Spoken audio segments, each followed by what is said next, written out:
Hello बच्चों, today we are going to start our most important chapter of biology, structure of chromosomes, cell cycle and cell division. In this chapter we will discuss regarding the structure of chromosome, chromatin, centromere, chromatid, ये बहुत सारी terms जो हैं जो आपको confuse कर देती है, बहुत ही इजी वे में हम समझने वाले हैं। उसके बाद हम सेल डिवीजन की बात करेंगे, उनके सिग्निफिकेंस क्या है भाई, डीएनए की स्ट्रक्चर क्या है, सारा कुछ ही हम एक वीडियो में कवर करने वाले हैं।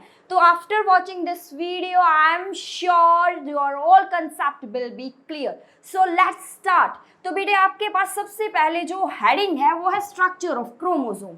अगर हमने सेल डिवीजन समझनी है, सेल डिवीजन क्या है, सेल है भाई वो डिवाइड करने जा रहा है, ठीक है, सेल जो है वो डिवाइड करने जा रहा है, तो उसकी जो डिवीजन में जो सुपर हीरो है, वो सुपर हीरो कौन है, वो सुपर हीरो है यहाँ पे क्रोमोसोम।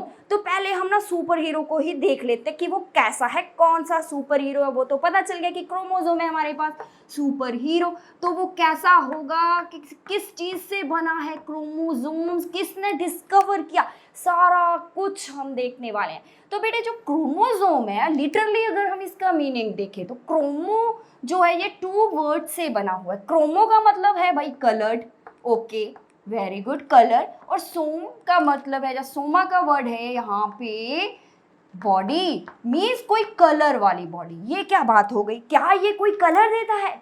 नो बेटे, अगर हम कोई सेल है, सेल के अंदर इमेजिन करो भी ये एक सेल है, एनिमल सेल है क्योंकि इसके बाहर सेल मेम्ब्रेन मैंने बनाई है, ठीक है। सेल चाहे प्लांट हो चाहे एनिमल हो, दोनों में ही क्रोमोसोम होंगे भाई, ठीक है। उसके बाद सेल के अंदर सेंटर में क्या होता है भाई बच्चों, सेंटर में होता है nucleus, and inside the nucleus क्या मिलते हैं हमें, क्रोमोसोम्स। क्या होते हैं क्रोमोसोम्स, ये हमें कब दिखते हैं ये हम थोड़ी देर बाद डिस्कस करेंगे, सारा कुछ स्टेप बाय स्टेप देखने वाले हैं। मीन्स आपको ये क्रोमोसोम जो रहते कहाँ पे है भाई, क्रोमोसोम कहाँ पे रहते हैं आपकी बॉडी में, तो बहुत सारे सेल्स हैं, किस सेल के अंदर क्रोमोसोम है बताओ बच्चों कमेंट के अंदर। तो आपका आंसर क्या होगा कि भाई मैम जितने भी बॉडी के सेल है ना, सभी सेल्स का जो न्यूक्लियस है ना उसके अंदर मिलते हैं जी हमें क्रोमोसोम। चलिए ठीक है, चलो बेटा जब हम सेल को देखने की कोशिश करते हैं, ठीक है, माइक्रोस्कोप के अंदर जब हम देखते हैं सेल को, तो क्या करते हैं, कुछ ना हम डाइज यूज़ करते हैं, कुछ कलर यूज़ करते हैं ताकि हमें अच्छे से ना जो ऑर्गेनेलिज होती हैं सेल के अंदर वो दिख जाए। डिफरेंट कलर की जो स्टेन्स यूज़ की जाती है, जैसे सैफरिन आप सिंपली यूज़ करके आए होंगे लैब के अंदर, है ना, रेड कलर का जो स्टेन है बायोलॉजी में ये बहुत कॉमनली यूज़ होता है। तो ऐसे ही डिफरेंट काइंड के स्टेन जब हम कोई भी चीज़ को ऑब्जर्व करते हैं तो यूज़ करते हैं। तो बेचारे जो क्रोमोसोम होते हैं ना, ये क्या हो जाते हैं, स्टेन की वजह से कलर्ड हो जाते हैं, ठीक है। कलर्ड होने की वजह से फिर वो विजिबल होते हैं, दिखने शुरू हो जाते हैं। स्ट्रक्चर हम उसकी थोड़ी आगे जाके देखते हैं कि कैसा दिखेगा। मीन्स मैं आपको बताना चाहती हूँ उस कलर बॉडी हम उसको क्यों बोले भाई, क्योंकि भाई जैसे हमने किसी सेल के अंदर कोई कलर डाला, ठीक है, कोई कलर डाला तो भाई क्रोमोसोम को क्या हो गया, हमने क्रोमोसोम को रंग दिया, क्रोमोसोम को होली में ना दी क्रोमोसोम्स की। चलिए जिस वजह से इसको हम बोल देते हैं कलर बॉडी। तो भाई जो क्रोमोसोम है ना, ऐसे ही अगर हम कोई सेल देखते हैं, कई बार क्या होता है कोई सेल देखा, सेल का न्यूक्लियस देखा, बिना डाई के बिना कलर के देखा, कुछ नहीं दिखा हमें न्यूक्लियस के अंदर, ये क्या हो गया, क्रोमोसोम कहाँ चले गए, कुछ नहीं दिखा भाई हमें, तो मैम कुछ भी नहीं दिख रहा न्यूक्लियस के अंदर। फिर क्या हुआ, थोड़ा आपने स्टेन किया, चलो स्टेन करने के बाद आपको ना क्या दिखा, कुछ थ्रेड्स दिखने शुरू हो गए, कुछ थ्रेड्स दिखे भाई मुझे, कलर्ड थ्रेड, ठीक है, पतले पतले से धागे मुझे दिखने शुरू हो गए। पतले पतले से ये धागे क्या हैं, ये हैं भाई क्रोमेटिन। क्या हैं भाई ये धागे, किसके हैं, ये तो क्रोमेटिन है। क्रोमेटिन का भी ऐसे ही लिटरली अगर हम मीनिंग देखें तो क्रोमा का वर्ड तो भाई कलर है, तो टिन का मतलब फिर थ्रेड हो जाएगा। चले ये भी पता चल गया कि कलर थ्रेड जो न्यूक्लियस के अंदर है, ठीक है, न्यूक्लियस के अंदर जो कलर थ्रेड है, कभी तो मैम आप बोल दे हो कि न्यूक्लियस के अंदर क्रोमोसोम है, कभी आप बोल देते हो कि न्यूक्लियस के अंदर क्रोमेटिन है, आप तो हमें कंफ्यूज करो। नो बेटा, तो ये आपको पता है कि जो सेल है ना ये डिफरेंट स्टेजेस में से गुजरेगा, ठीक है। पहले वो क्या करेगा, पहले वो जैसे उसका जन्म होगा, ठीक है, फिर वो क्या करेगा, ग्रो करेगा, जैसे आप बड़े हो रहे हो, आप ग्रो कर रहे हो तो आप में देखो कितनी सारी चेंजेस आ रही हैं। वैसे थोड़ी हो जैसे छोटे से थे, है ना, अब वैसे नहीं हो, आप में बहुत सारी चेंजेस आ चुकी हैं। तो ऐसे फिर क्या है, सेल पहले छोटा होता है, फिर वो बड़ा हो जाता है, फिर वो दोबारा रीडिवाइड करता है। तो ऐसे जैसे जैसे सेल की स्टेजेस चलती हैं तो वैसे वैसे भाई उसके न्यूक्लियस के अंदर जो मटेरियल है ना, उसमें भी क्या है, उनकी स्ट्रक्चर में चेंजेस आती रहती है। यही तो चेंजेस पढ़ने वाले हैं हम।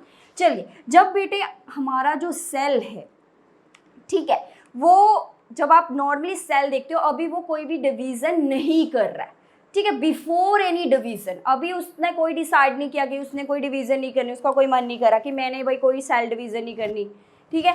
तो उस टाइम पे अगर आप सेल को देखोगे, ठीक है, without cell division, means cell, अभी किसी भी सेल डिवीज़न का उसने सोचा नहीं कि मैंने कोई सेल डिवीज़न करनी है, ठीक है, अभी उसका कोई मन नहीं है, ठीक है। जैसे आपका भी मन नहीं होता कि आज मैंने स्कूल नहीं जाना, ऐसे भाई सेल का मन नहीं है कि मैंने नहीं डिवाइड वाइड करना, मुझे तंग मत करो। तब अगर हम सेल को देखें बेटा, तब हमें उसके अंदर क्या दिखते हैं, थ्रेड्स दिखते हैं, पतले पतले से थ्रेड्स दिखेंगे, वो है क्रोमेटिन। हम क्रोमेटिन भी देखेंगे कि क्या है क्रोमेटिन।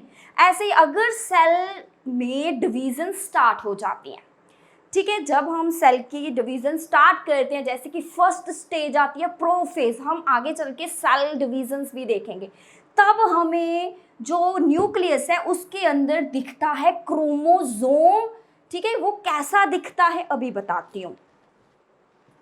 तो फिर हमें न्यूक्लियस के अंदर कैसा दिखेगा भाई, आपका ये मान लो अकेला न्यूक्लियस ही मैंने बनाया, ठीक है, बड़ा सारा करके बना रही हूँ ताकि आपको समझ। फिर हमें न्यूक्लियस के अंदर कुछ एक्स, जैसे आप एक्स ड्रॉ करते हो ना अल्फ़ाबेट, ऐसे कुछ स्ट्रक्चर्स दिखती हैं भाई आपको न्यूक्लियस के अंदर। कब, जब सेल डिवीज़न करने शुरू कर दिया सेल ने, ठीक है।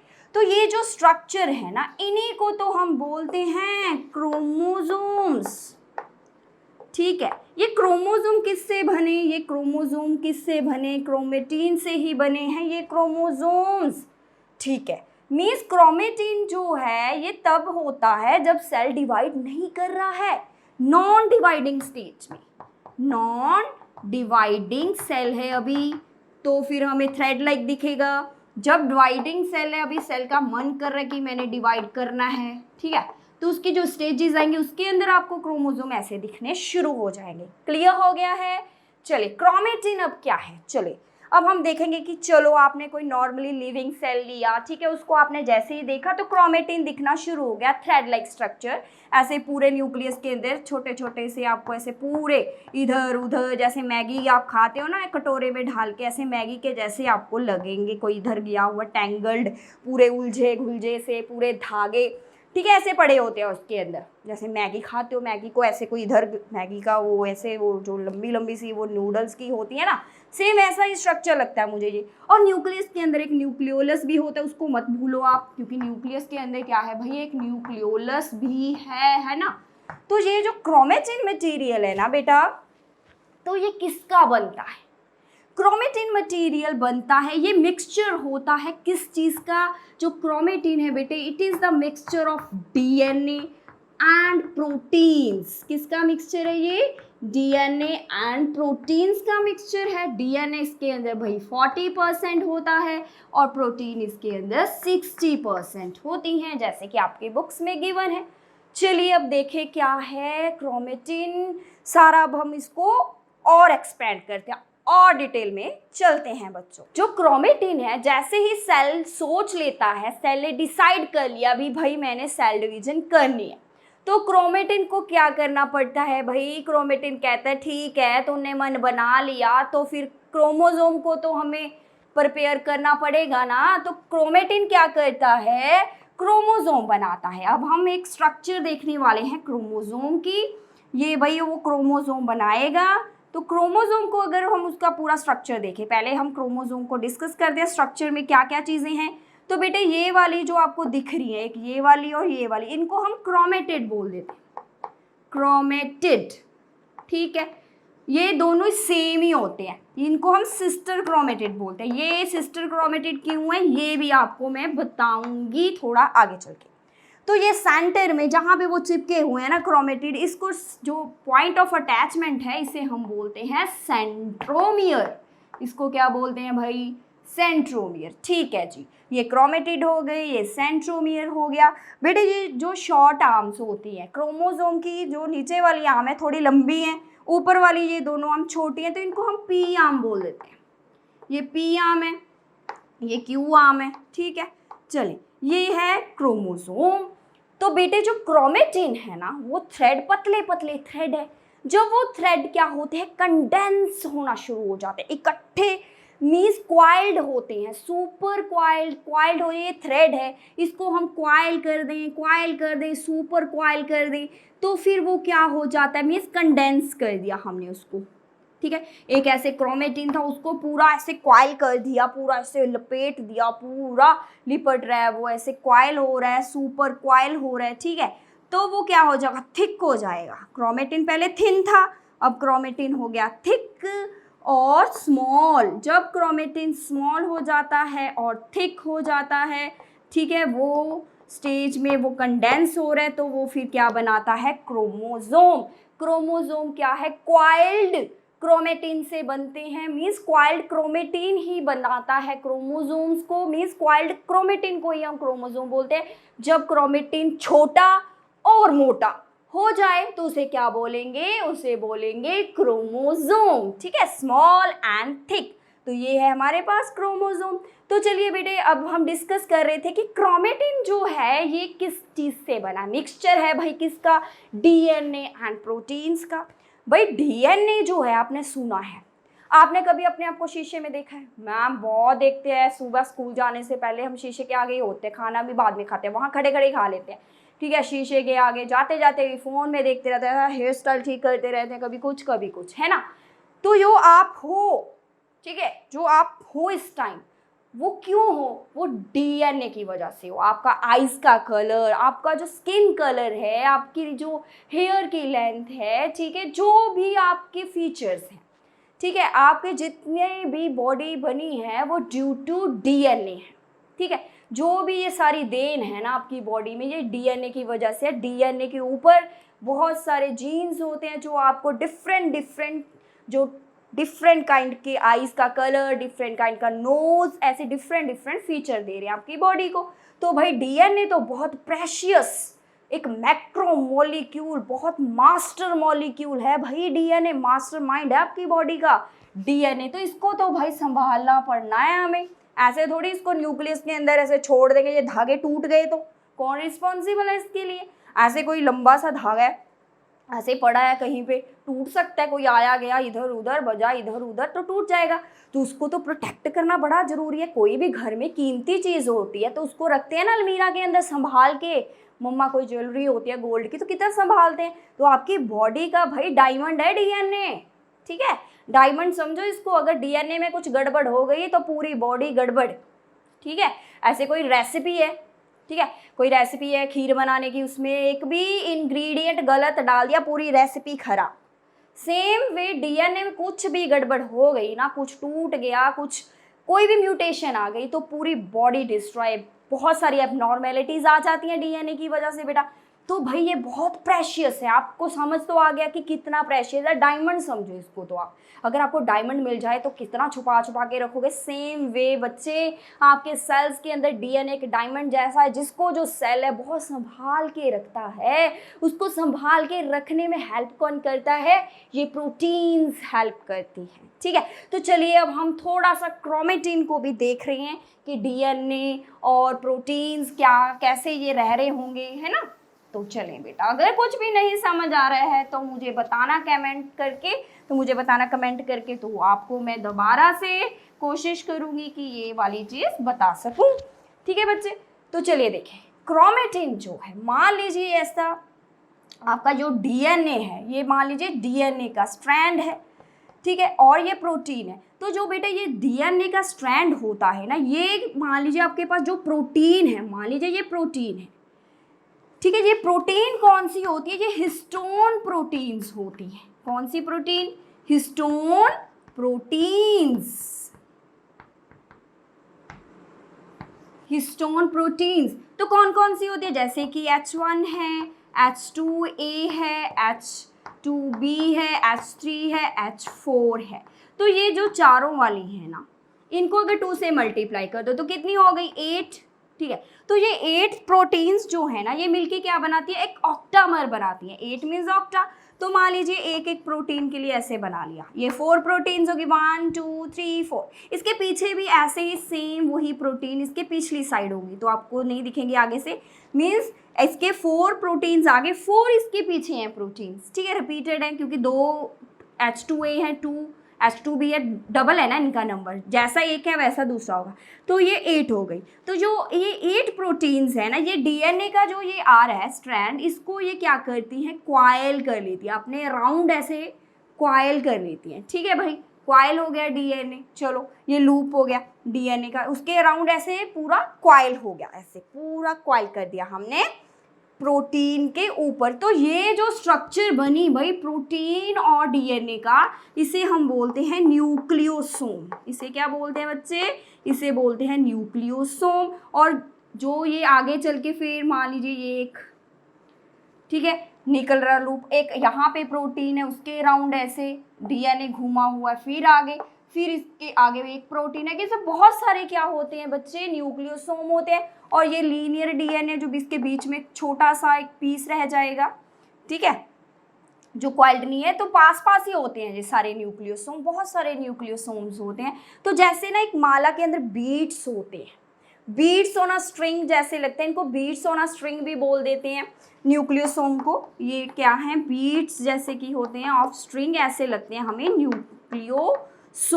चलिए तो भाई चलिए, ये तो 4 प्रोटीन है, यहाँ पे मैंने एक H1 भी लगा। आपको क्या गारंटी है कि ये बॉल जो है इसके बीच में से निकलेगी नहीं, क्या गारंटी है, ये बॉल निकल कर भाग गई तो फिर क्रोमोसोम क्या, फिर डीएनए क्या करेगा, वो तो पूरा कचड़ पचड़ हो जाएगा, उलझ जाएगा पूरा, फिर उसको कौन सीधा करने जाएगा भाई, बड़ी मुश्किल हो जाएगी। तो फिर इसको क्या करना है भाई, ये एक इधर से लूप जा रहा है कि इधर से, तो यहाँ पे जो H1 वाली प्रोटीन है ना, तो यहाँ पे लग जाती है, वो सील कर देती है। यहाँ पे जो खुले वाले इसके ये जा रहे हैं एंड्स डीएनए के, वहाँ पे ये H1 प्रोटीन काम आती है, उसको सील कर देती है। H1 को हम सीलिंग प्रोटीन भी कहते हैं। ये ऑक्टामर के अंदर नहीं आती है, ये मैंने तब लिखी है ताकि आपको ये भी बता दूं। तो ये एक सीलिंग प्रोटीन है भाई, तो ये क्या है भाई, एक सीलिंग प्रोटीन है। और जो ये प्रोटीन्स होती है, जो ये प्रोटीन्स हैं, इसके अंदर आर्जिनाइन नाम का प्रोटीन और लाइसिन नाम का प्रोटीन, प्रोटीन के भी नेम होते हैं ना, तो ये प्रोटीन्स ज़्यादातर आर्जिनाइन और लाइसिन रिच होती हैं, जिस वजह से ये बेसिक इन नेचर होती है, क्योंकि इनके पास एक एक्स्ट्रा अमाइनो ग्रुप होता है, एक एक्स्ट्रा NH3 ग्रुप होता है, जिस वजह से बेटा जी ये बेसिक इन नेचर होती हैं। चलो पता चल गया, ठीक है, बेसिक नेचर है इनका। और जो डीएनए है वो क्या है, डीएनए की अगर हम फुल फॉर्म देखें तो क्या है, डीऑक्सी न्यूक्लिक एसिड। तो ये एक एसिड है, डीऑक्सी न्यूक्लिक एसिड, है ना।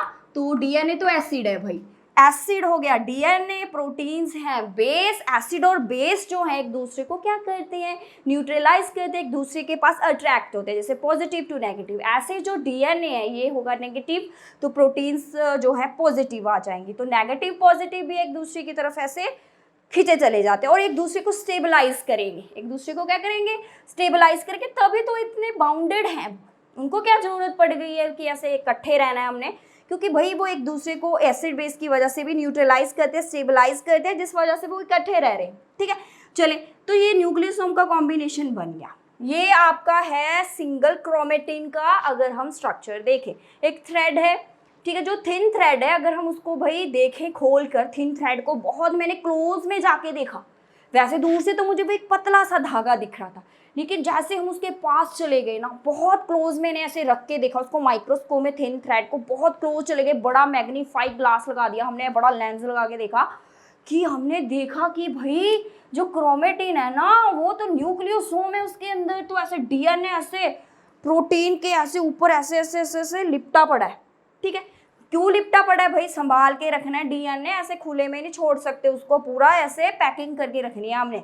ऐसे जो आपके घर में जो प्रेशियस चीज़ें पैक करके रखते हैं ना अलमीरा के अंदर, सेम वे डीएनए को भी पैक करना है।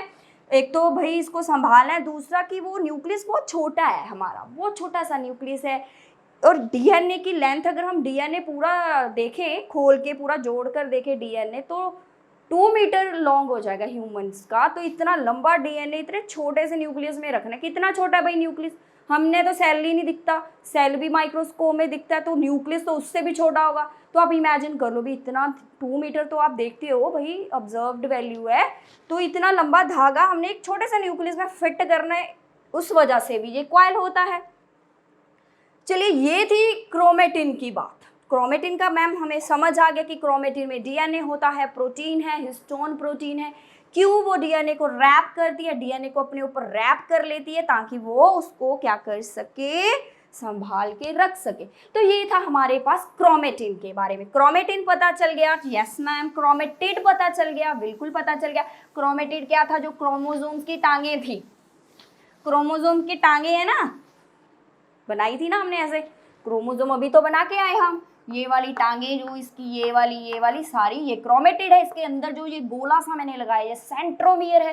क्रोमेटिन पता चल गया भाई, सेंट्रोमियर पता चल गया हमें, और हमें पता चल गया क्रोमेटिड।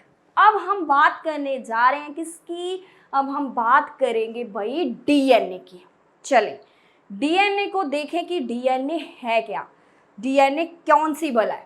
तो क्रोमोसोम के अंदर जो डीएनए है वो हम कहते हैं, जो क्रोमेटिन है ऐसे क्वाइल्ड है, ठीक है ना, क्वाइल्ड है। एक स्ट्रक्चर जो आपकी बुक में है वो भी समझा देती हूँ।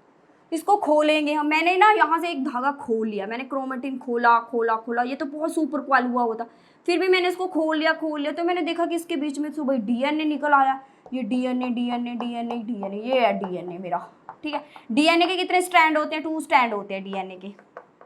ये डीएनए के स्टैंड है, 2 कॉम्प्लीमेंट्री स्टैंड होते हैं।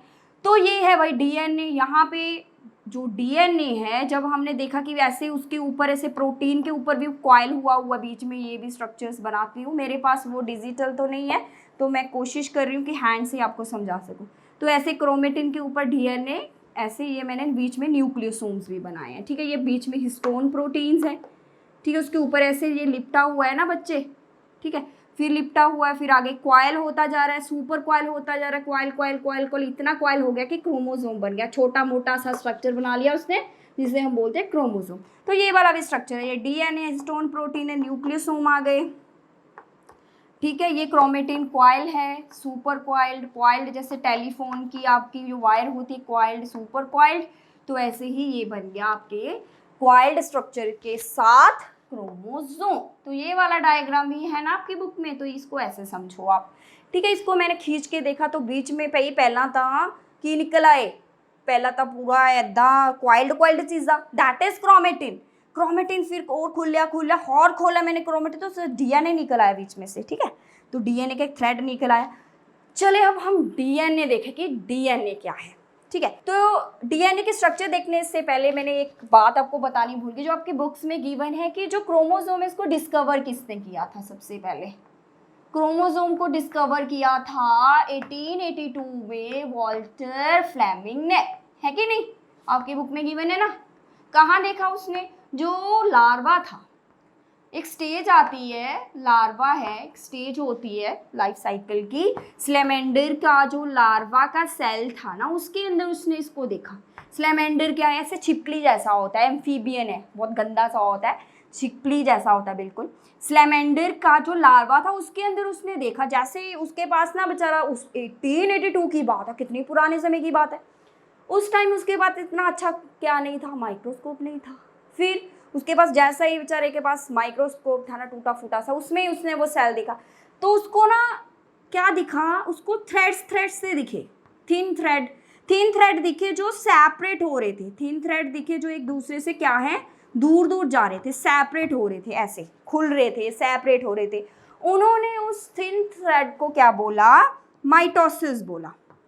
उन थिन थ्रेड्स को क्या बोला, माइटोसिस, ठीक है। माइटोसिस का मीन्स थ्रेड्स। तो वहाँ से क्रोमोसोम्स के बारे में पता चला। उसके बाद फिर जैसे नमे से इतने सुंदर से माइक्रोस्कोप आए और हमें पता चलता गया भाई, और डीप चले गए, फिर हमें पता चल गया कि वो थ्रेड नहीं थे। उसको बेचारे को क्यों थ्रेड दिखे, क्योंकि उसके पास इतना अच्छा माइक्रोस्कोप नहीं था ना। अगर उसके पास भी अच्छा माइक्रोस्कोप होता तो उसको भी फिर ये वाली स्ट्रक्चर दिख जानी थी, अच्छी वाली स्ट्रक्चर, लेकिन उसको बेचारे को इतनी अच्छी दिखी नहीं, वो लेंस उसका अच्छा नहीं ना होगा, तो उसको तो बस धागा सा दिखा है, वो क्रोमोसोम ही थे। ठीक है, डिवाइडिंग स्टेज में था सेल, क्योंकि लार्वा में सेल डिवाइड कर रहा था, क्रोमेटिन नहीं दिखा उसे। क्रोमेटिन से इसको मत कंफ्यूज करना कि थ्रेड है भी इसको क्रोमेटिन दिखा, नो, उसको क्रोमोसोम ही दिखे। वो उसको ऐसे क्यों दिखे? क्योंकि उसके पास जो बेचारे के पास माइक्रोस्कोप था, थोड़ा ऐसा ही था, चलता नहीं था अच्छे से, तो भाई उसने उसको माइटोसिस बोला। ये भी एक आपने पढ़ लेना है, एक ये भी चीज़ है आपकी बुक में। तो चलिए अब हम आ गए हैं नेक्स्ट टॉपिक के पास, जिसका नेम है स्ट्रक्चर ऑफ डीएनए। ये स्ट्रक्चर आपको आई एम श्योर इतने अच्छे से समझ आएगी ना, कोई बुक उठा के डीएनए की स्ट्रक्चर दोबारा नहीं पढ़नी हमने। तो बेटा अब हम स्टार्ट करेंगे स्ट्रक्चर ऑफ डीएनए। चलिए जी स्टार्ट करते हैं स्ट्रक्चर ऑफ डीएनए को।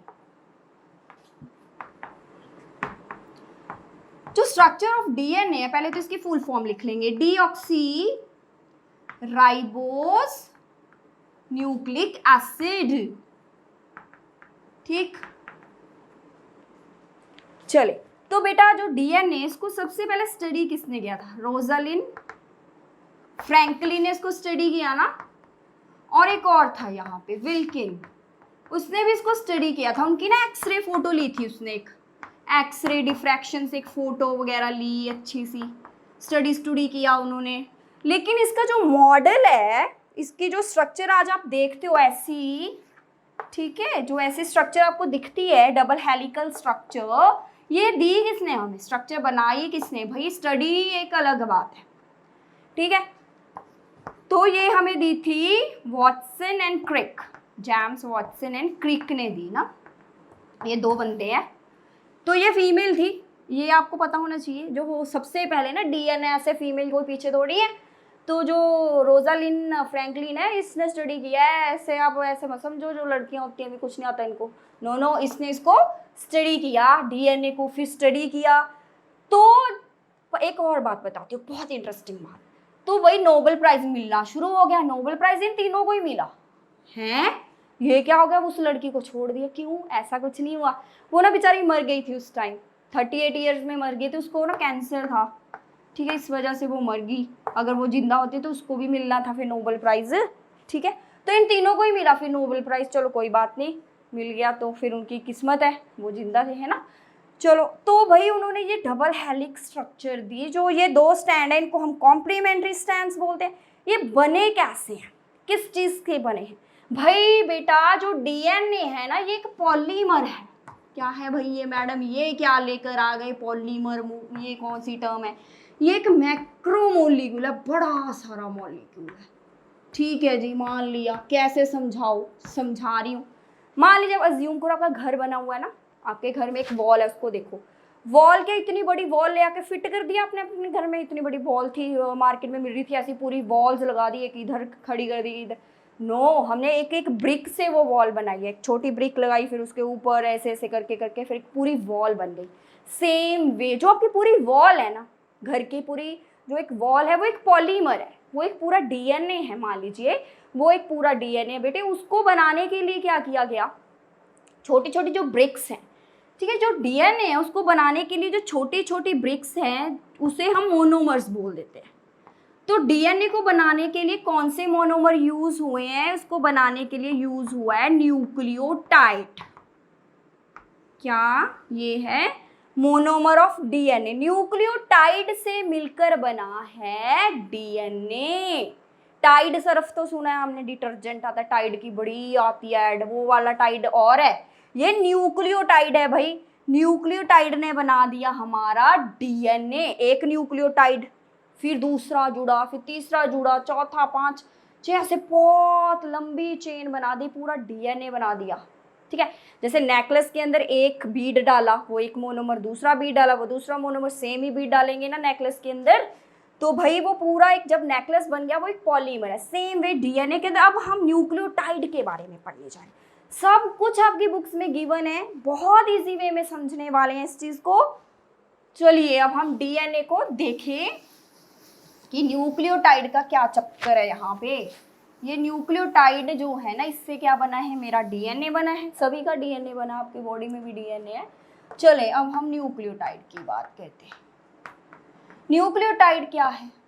मैंने इसको खोल लिया, न्यूक्लियोटाइड को जैसे ही मैंने खोला ठीक है, मैंने देखा कि तोड़ के देखती हूँ न्यूक्लियोटाइड को, तो उसमें से भाई एक शुगर निकल आई, अरे बाप रे, एक शुगर निकल आई, ठीक है, एक नाइट्रोजनस बेस निकल आया इसमें से, ठीक है जी, नाइट्रोजनस बेस आ गया, बीच में एक नाइट्रोजन वाला बेस आ गया, ठीक है जी, और थर्ड इसमें से हमारे पास निकला फॉस्फेट ग्रुप, फॉस्फेट ग्रुप, ठीक है, मीन्स ये सब यूनिट है। न्यूक्लियोटाइड जो बना है वो 3 चीज़ों से बना हुआ, एक न्यूक्लियोटाइड बनाने के लिए हमें ये 3 चीज़ें चाहिए, ठीक है, पहले शुगर डालेंगे उसमें, नाइट्रोजनस बेस और फॉस्फेट जैसे ही मिले तो एक न्यूक्लियोटाइड बना दिया।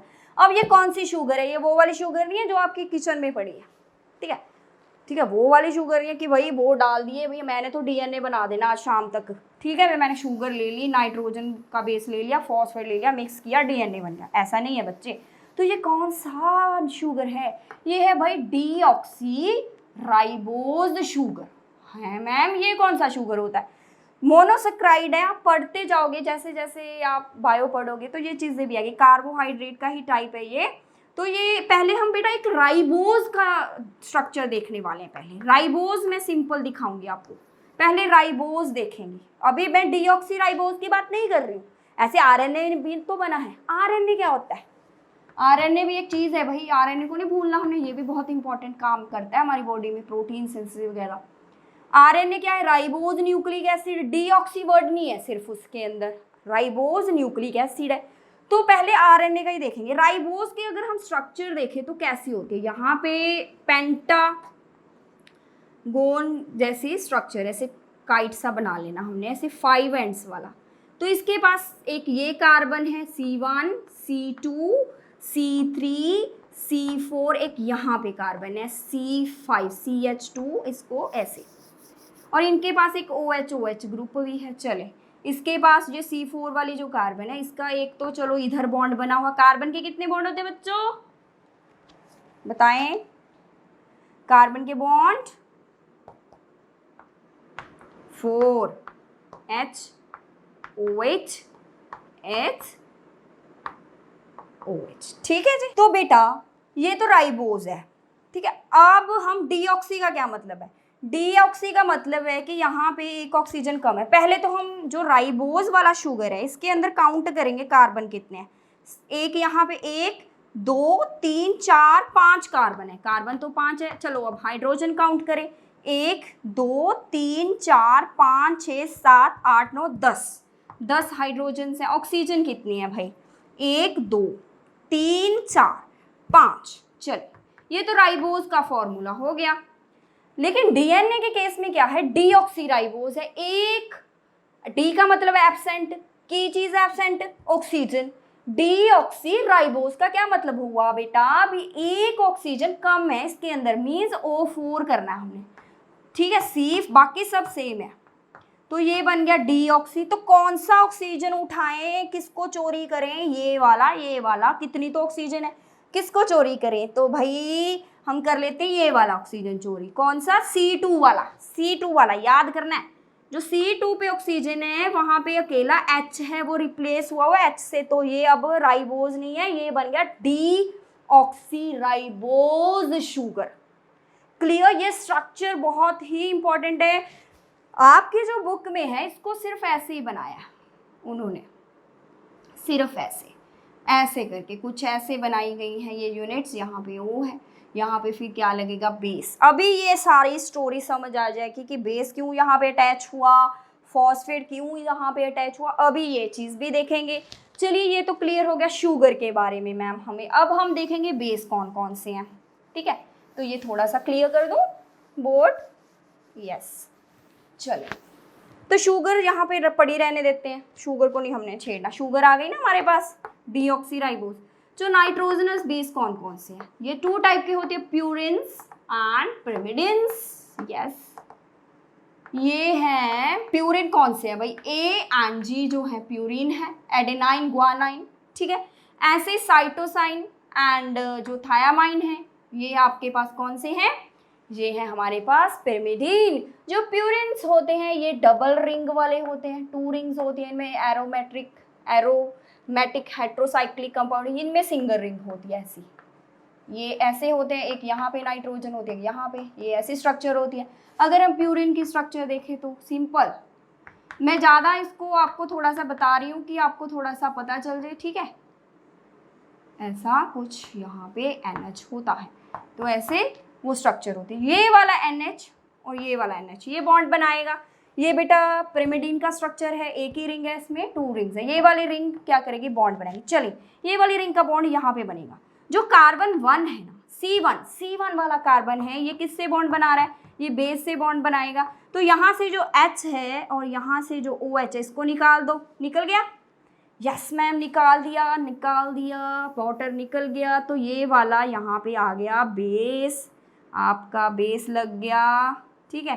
कौन सा बेस हो सकता है, ये डबल रिंग वाला है, A भी हो सकता है और G भी हो सकता है। ये बेस लग गया, यहाँ पे लग गया ना बेस। चलिए, ये बॉन्ड बन गया। अब आ गई फॉस्फेट की बात। फॉस्फेट क्या है, फॉस्फेट ग्रुप। ये किससे बना फॉस्फेट, भाई सिंपल फॉस्फोरिक एसिड आप पहले लिखो। P की वैलेंसी 5 होती है फॉस्फोरस की, तो इसको पहले फॉस्फोरिक एसिड बना लेते हैं, OH OH OH। चले, ये फॉस्फोरिक एसिड बन गया। एक H निकाल दो, क्या आ जाएगा, O negative O negative O negative, बन गया फॉस्फेट। यस, अभी OH अभी हमने रखना है, ये हमारे काम आने वाला है। चलिए, अब हमने शुगर के साथ फॉस्फेट भी तो लगाना है, तभी बनेगा ना न्यूक्लियोटाइड। अभी न्यूक्लियोटाइड नहीं बना, ठीक है बच्चे। चले, अभी हम बना रहे हैं यहाँ पे फॉस्फेट ले आए। फॉस्फेट मैंने यहाँ पे रख दिया, ये वाला O, यहाँ पे एक OH, यहाँ पे एक OH, यहाँ पे एक OH, यहाँ पे ये सामने एक दूसरे के सामने आ गए OH OH। यहाँ से फिर वाटर निकाल देंगे। वाटर निकल गया तो कैसे बॉन्ड बना, वाटर निकला, चलो निकाल दिया वाटर, तो यहाँ पे एक बॉन्डिंग बन गई ना बॉन्डिंग, POCH2, ठीक है। ऐसे इनके अंदर एक बॉन्डिंग बन गई। तो आपके बुक में ये डायग्राम ऐसे करके गिवन है। यहाँ पे उन्होंने क्या लगाया है, कोई भी बेस, और यहाँ पे आपको ऐसे करके P, क्योंकि ये ऐसे करके है ना, यही चीज़ बनाई गई है। क्लियर है ना, यही चीज़ है बिल्कुल। ये आ गया न्यूक्लियोटाइड। तो DNA एक न्यूक्लियोटाइड की चेन है, ठीक है बच्चे। चलिए, अब हम देखें इसको और डिटेल। तो आपके पास नाइट्रोजनस बेस कितने, 4 हैं, AG, ठीक है। A है adenine, guanine, cytosine and thiamine, 4 हैं भाई। और A जो है, A फॉर एप्पल, A जो है किसके साथ, एप्पल कहाँ पे लगते हैं, ट्री पे, T के साथ करेगा कंबाइन, और डबल बॉन्डिंग है इनके अंदर, ठीक है। ऐसे C होती है कार, कार कहाँ पे खड़े करते हैं, गैरेज के अंदर, G लगा दो इसके साथ, ऐसे याद कर लेना बेटा इसको। A एप्पल है, T ट्री पे लगेगा एप्पल, है कि नहीं, गैरेज में थोड़ी रखेंगे एप्पल, ट्री से तोड़ कर लेकर आएंगे। कार को हम गैरेज पे खड़े करेंगे, ट्री पे नहीं खड़े करेंगे, याद कर लेना। इससे मैंने एक लॉजिक बनाया हुआ आपके लिए। तो इनके बीच डबल बॉन्ड है, इनके बीच ट्रिपल बॉन्ड है। इसके बीच डबल बॉन्ड क्यों है, क्योंकि भाई ये हाइड्रोजन बॉन्ड होता है, बेसिस के अंदर हाइड्रोजन बॉन्ड है, ठीक है। क्योंकि यहाँ इधर वाली जो चेन होगी, इधर भी तो हमारे पास एक चेन होगी ऐसे, इधर भी जो एक यहाँ पे T होगा, ठीक है, यहाँ पे फिर P होगा, ऐसे वो आपस में उनका एक बॉन्ड होगा, ठीक है। ऐसे ही फिर एक दूसरा कोई होगा, मान लीजिए यहाँ पे हम C लगा देते हैं, ठीक है, यहाँ पे P होगा, तो एक और बॉन्ड बनेगा यहाँ पे। चले, P का चलो एक बॉन्ड तो यहाँ पे बना हुआ है, अभी P के पास और भी पड़े हैं। यहाँ पे एक OH है, यहाँ पे आप जब स्ट्रक्चर मैंने बनाई थी शुगर की, तो यहाँ पे एक H था, वो OH था, थोड़ी ऐसे ऐसे करके बनाया था ना मैंने शुगर का। तो ये वाला यहाँ से एक और निकल जाएगा, तो एक और बॉन्ड बन गया यहाँ पे, तो इनका एक और बॉन्ड बन गया O2 डबल। ये वाला जो बॉन्ड है ना, ये क्या है, फॉस्फोडाइएस्टर बॉन्ड बन गया यहाँ पे, ठीक है। तो आपके बुक में इसको ऐसे गिवन किया हुआ है, ऐसे करके P के साथ बॉन्डिंग, ठीक है। एक इधर से भी बॉन्डिंग हो रही है, इधर से भी बॉन्डिंग हो रही है। चलिए, एक और बना देते हैं, थोड़ी सी चेन आपकी, चलो यहाँ पे T लगा देते हैं हम, है ना, सेम वैसे ही P, और ये ऐसे करके P, और ये यहाँ पे बॉन्ड, ठीक है बच्चे। तो इधर आपने उल्टा बनाना है, अगर आपको नहीं बनाना रहा, कॉपी उल्टी कर लेनी है, उल्टी करके कॉपी, फिर आपका अच्छे से बन जाएगा, ठीक है भाई। ऐसे करके पूरा स्ट्रक्चर हमने जो है ये बना लेना, ऐसे बेस आ जाएंगे यहाँ पे, जो भी इनके साथ, T के साथ क्या है, A है, C के साथ G है, ऐसे करके बॉन्डिंग। तो ऐसे करके पूरा आपका जो क्या है स्ट्रक्चर बन रहा है। ठीक है बेटे, चलो तो ये बन गई 2 चेन आपकी, एक ये वाला स्टैंड बन गया, एक दूसरे वाला स्टैंड बन गया। ठीक है, ऐसा ही बना हुआ है ना। तो जो ये नाइट्रोजनस बेस है बच्चे, ठीक है, जो ये नाइट्रोजनस बेस है, ये रग्स इनको बोले, जैसे लैडर होती है, कोई सीढ़ी होती है, सीढ़ी के अंदर ऐसे ऐसे जिस पे आप चलते हो उनको रग्स बोले। तो ये बेसिस जो है ये रग्स बनाते हैं। जो ये साइड पे जो ये है शुगर का जो बना हुआ स्ट्रक्चर, ये वाला ऐसे करके जो है ये बनाता है स्ट्रक्चर। तो ऐसे ही ये जो सीढ़ी है ये सीधी नहीं है, ये सीढ़ी घूम के जाती है। ऐसे कभी किसी होटल्स में आपने देखा ऐसे घूम घूम के सीढ़ी जाती है ना। और बेटे आपको जब डीएनए बनाते हो तो आप एक ध्यान दो, आप ऐसे कुछ बनाते हो, ये मेरे से थोड़ा इतनी मेरी ड्राइंग अच्छी है, तो आप जैसे बेसिस बनाते हो, आप देखो कि यहाँ पे आके बेसिस की जो आपको डिस्टेंस है थोड़ा कम दिखता है, लेकिन बेटे ऐसा नहीं होता। जो डिस्टेंस है दोनों बेसिस में वो सेम रहता है, चाहे वो स्पाइरल ही ऐसे घूम रहे स्प्रिंग की तरह। पौड़ी जो सीढ़ी है उसका स्टेप का जो ऐसे चौड़ाई है वो तो सेम ही रहती है, ऐसे थोड़ी भी जैसे घूमे तो छोटी हो गई वो पौड़ी, ऐसा नहीं होता है। तो डीएनए के बीच में जो गैप है दोनों के बीच में वो सिमिलर रहता है। तो ये था बेटे आपके पास स्ट्रक्चर ऑफ डीएनए 2 स्ट्रैंड्स का। ठीक है, अगर आपको इसके बारे में और डिटेल में जाना है तो उसके लिए हम एक सेपरेट वीडियो बनाएंगे। ठीक है, वो और भी इसका डिटेल स्ट्रक्चर देखेंगे वहाँ पे। तो फिलहाल आपके उसके लिए इतना ही है जितना आपके बुक में गिवन है। तो ये थे हमारे पास डीएनए का स्ट्रक्चर। बेटे उसके बाद जीन्स क्या होते हैं, आपको पता है कि डीएनए के ऊपर ये न्यूक्लियोटाइड का क्या बना हुआ है, पूरा बेस पेयर्स है इसके अंदर, पूरे न्यूक्लियोटाइड लगे हुए हैं।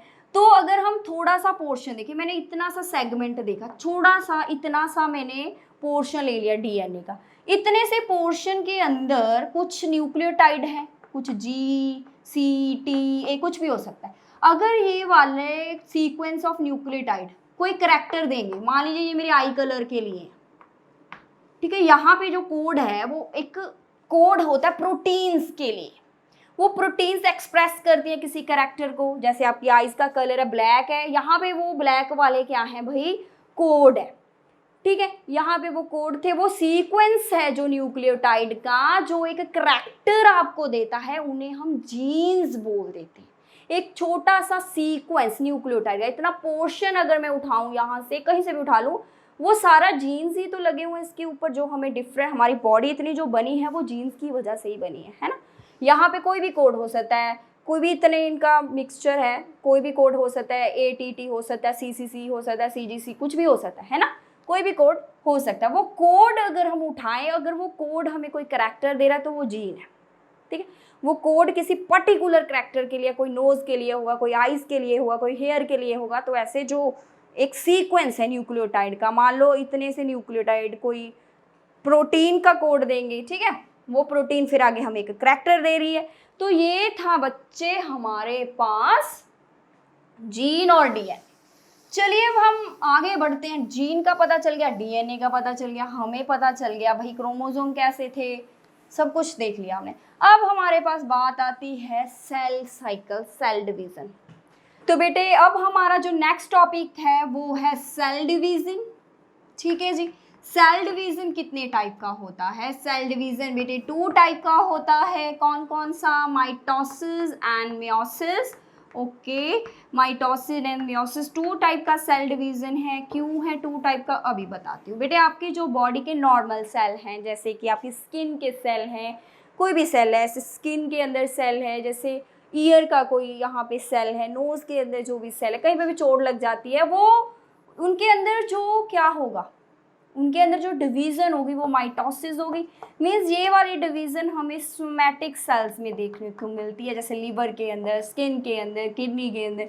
ये वाली जो नॉर्मल आपके बॉडी के सेल्स हैं उनको हम सोमैटिक सेल्स बोल देते हैं, वहाँ पे ये डिवीज़न देखने को मिलेगा। एक सेल जो है पहले है वो न्यू सेल बनाएगा, एक इसके अंदर एक जो पेरेंट सेल होगा वो आगे 2 सेल्स में क्या होगा, डिवाइड होगा। क्लियर? चलिए अब देखें मियोसिस की बात। मियोसिस जो है ये जर्म सेल्स में होती है। कौन से सेल होते हैं भाई? ये जर्म सेल जो रिप्रोडक्शन में हेल्प करते हैं। ठीक है, मीन्स ये गैमीट फॉर्मेशन में हेल्प करती है। जब हमारे गैमीट्स बनने हैं, जैसे स्पर्म बनना है, ठीक है, और ओवम बनना है, एग बनना है, उसको बनाने के लिए जो डिवीज़न चाहिए वो मियोसिस चाहिए। बहुत ही इम्पॉर्टेंट क्यों चाहिए ये हम आगे चल के देखेंगे, ठीक है। मियोसिस जो है ये जर्म सेल में होती है, गैमीट फॉर्मेशन में हेल्प करती है ये वाला डिवीजन। माइटोसिस नहीं होगा जर्म सेल में, ये पर्टिकुलरली जर्म सेल के लिए, सेक्स सेल्स के लिए होती है, रिप्रोडक्शन के लिए होती है। यहाँ पे स्पर्म बनते हैं, ओवम एग बनता है फीमेल के अंदर, वहाँ पे ये वाला सिस्टम चलता है। माइटोसिस नॉर्मली जो आपकी जर्म सेल को छोड़ दें, उसके अलावा जितने भी सेल हैं, पाँव के कोई सेल हैं, आर्म्स के कोई सेल हैं, हैंड के कोई सेल, कोई भी सेल, मसल सेल, ऐसे बहुत सारे सेल्स हैं हमारी बॉडी में, लॉट ऑफ सेल्स, उनके अंदर जो डिवीज़न होगी वो होगी माइटोसिस। क्लियर। और जो माइटोसिस के अंदर बनने वाले हैं डॉटर सेल्स, इनको हम जो न्यू वन है ना, इनको डॉटर सेल्स बोलेंगे। तो वो आइडेंटिकल है, बिल्कुल इन बिन अपने पेरेंट के जैसे होते हैं, बिल्कुल कोई फ़र्क नहीं होता। मियोसिस में कुछ वेरिएशंस आ जाती है, आप बिल्कुल डिट्टो तो नहीं हो ना अपने पेरेंट जैसे, यस थोड़े बहुत फीचर हैं हमारे पेरेंट्स जैसे, ठीक है। वो क्यों होते हैं, वो मियोसिस की वजह से ऐसे थोड़ी सी आप में चेंजेस आ गई हैं। क्यों आ गई हैं, वो मियोसिस की वजह से, क्योंकि उसमें एग्जैक्ट कॉपीज तो नहीं बनती है, यहाँ पे डिट्टो एग्जैक्ट कार्बन कॉपीज बना देनी है हमने माइटोसिस के अंदर। तो चलिए बेटा देखें क्या है इसके अंदर डिटेल में, माइटोसिस एंड मियोसिस के अंदर। चलिए बेटा सेल साइकिल की अगर हम बात करें, पहले हम देखेंगे एक सेल साइकिल भी तो है ना आपके पास। सेल साइकिल क्या है, सेल साइकिल वो स्टेजेस हैं, वो इवेंट्स हैं जिसके अंदर सेल जाता है। The stages takes place in the life of cell. जो सेल की भी एक लाइफ है, उसकी जो लाइफ है उसके अंदर जो स्टेजेस हैं उसको सेल साइकिल बोल देते हैं। चलिए बिल्कुल सिंपल वे में समझा दूंगी। चलिए ये वाली एम फेज है उसकी डिवीजन फेज, इसको ऐसे डिवाइड करो, एक G1 फेज है, एक S फेज है, एक G2 फेज है, सिंपल, बिल्कुल सिंपल वे में। तो ये वाली जो फेज है सबसे लंबी फेज होती है, इसको हम इंटरफेज बोल देते हैं। ये पूरी वाली जो है इसको इंटरफेज का नेम दिया जाता है। और ये वाला जो M वाला है ये डिवाइडिंग फेज है, जिसके अंदर सेल ने क्या करना है, डिवाइड करना है। चलो तो यहाँ पे 2 टाइप की डिवीजन है, माइटोसिस, मियोसिस, जो भी चीज़ है, ठीक है। चलिए G1 में क्या है, G1 को रेस्टिंग या इंटरफेज जो है बच्चे, इसको हम एक रेस्टिंग स्टेज भी बोल देते हैं। रेस्टिंग क्या क्या मतलब, ये सेल सो रहा है वहाँ पे बैठ के, ऐसा थोड़ी है। सेल जो है वैसे वो कोई डिवाइड नहीं कर रहा, जिसका ये मतलब है अभी कोई ऐसे आपको उसके अंदर एक्सटर्नली कुछ चेंजेस नहीं दिखती, लेकिन मेटाबॉलिक वो एक्टिव है। मान लीजिए सेल आपने बनाए क्यों हैं, क्या ज़रूरत है इतने सेल बनाने की, सेल से हमने काम लेने हैं भाई, मसल सेल है उसका क्या काम है, स्ट्रेचिंग करना है, कॉन्ट्रैक्ट करना है, मूवमेंट करानी है, ठीक है। उसके बाद ब्रेन के सेल हैं, आप इतना पढ़ रहे हो, ये इतना डिफिकल्ट चैप्टर है, इसको समझना है, ब्रेन सेल से काम लेना है हमने, है कि नहीं। सेल के बहुत सारे काम हैं, आपका जो सेल है वहाँ उसके अंदर जो रेस्पिरेशन हो रही है, एनर्जी बना रहा है, बहुत सारे काम कर रहा है, आपकी ग्रोथ में हेल्प कर रहे हैं।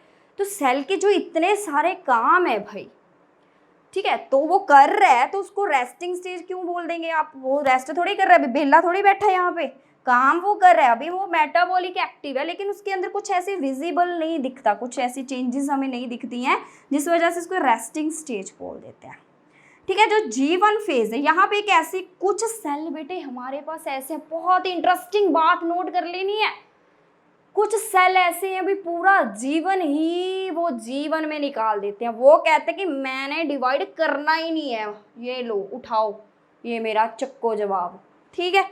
वो कहता है कि मैंने नहीं करना डिवाइड वुइड, मैंने जीवन में खुश हूँ, मुझे कोई ज़रूरत नहीं, मैंने कोई न्यू सेल नहीं बनानी, मेरे पास सारा सामान है, मैं खुश हूँ इसके अंदर। ऐसा कौन सा सेल है आपकी बॉडी में, न्यूरॉन सेल है ना, ब्रेन सेल्स। तभी तो कहते हैं कि एक बार ब्रेन के सेल डैमेज हो जाए दोबारा नहीं बनते बच्चे, क्योंकि वो डिवाइड करते ही नहीं हैं, वो पूरा जीवन ही जीवन में निकाल देते हैं, G0 स्टेज में चले जाते हैं वो। तो चलो G1 में वो वाले सेल मीन्स मैं बताती हूँ कि हर एक सेल का अपना एक सिस्टम है। कोई सेल जो है वो कहता है चलो फिर एक सेल ने मन बना लिया कि चलो मैं डिवाइड कर लेता हूँ, स्किन का सेल है, ठीक है, वो कहता है कि चलो मैं डिवाइड कर लेता हूँ, ठीक है। फिर वो क्या करेगा, डिवाइड करने का उसने मन बना लिया, फिर वो भाई सामान खरीदेगा, ठीक है। उसने कहा कि मैंने डिवाइड करने जा रहा हूँ, मैं घूमने जाना है, उसने डिवाइड करने जाना है, आगे उसको फिर कोई सामान भी चाहिए होगा।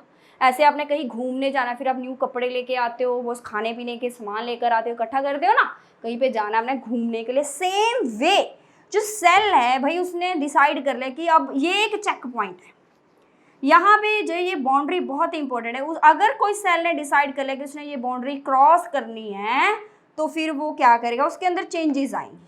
तो यहाँ पे अब हम बात करेंगे क्रोमोसोम्स की, ठीक है, क्रोमेटिन की। आ गई ना बात हमारे पास, मैंने कहा था कि वो बातें हम देखेंगे यहाँ पे।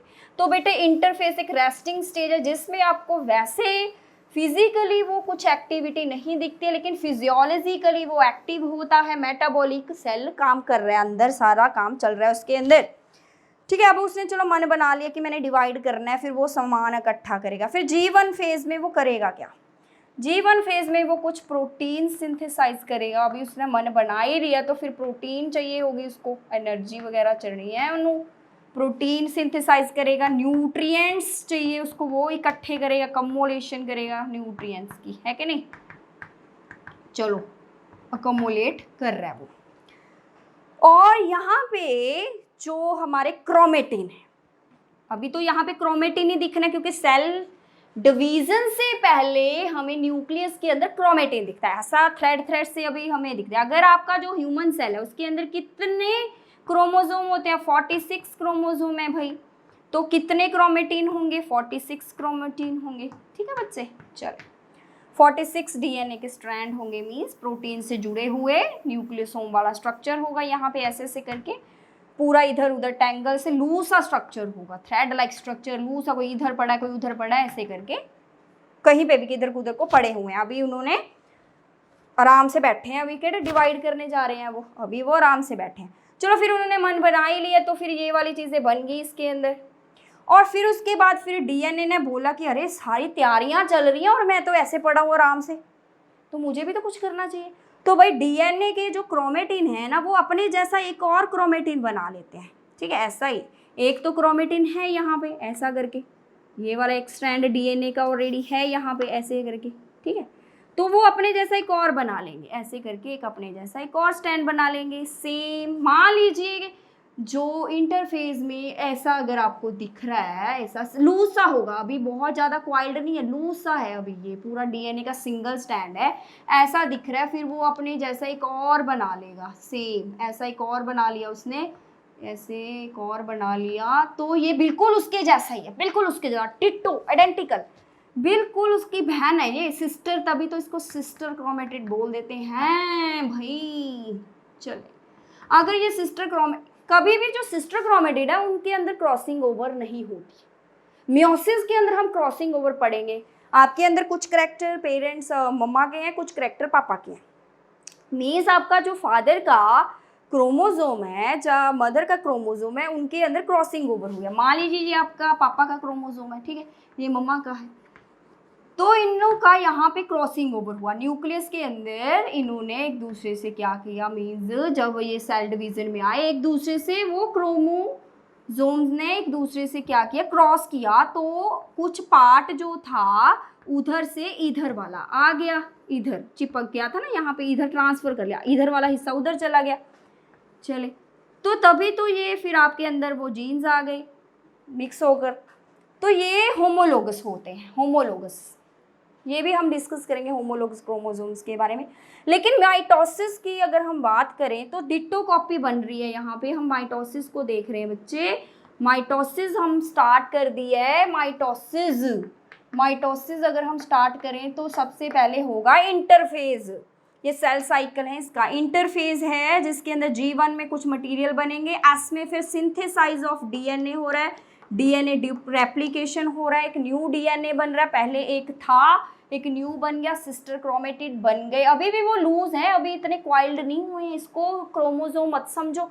अभी भी यहाँ पे आपको ऐसा कुछ नहीं दिखने वाला, माइक्रोस्कोप में देखोगे कोई आपको क्रोमोसोम नहीं दिखना, ये इमेजिन करके चलो बस।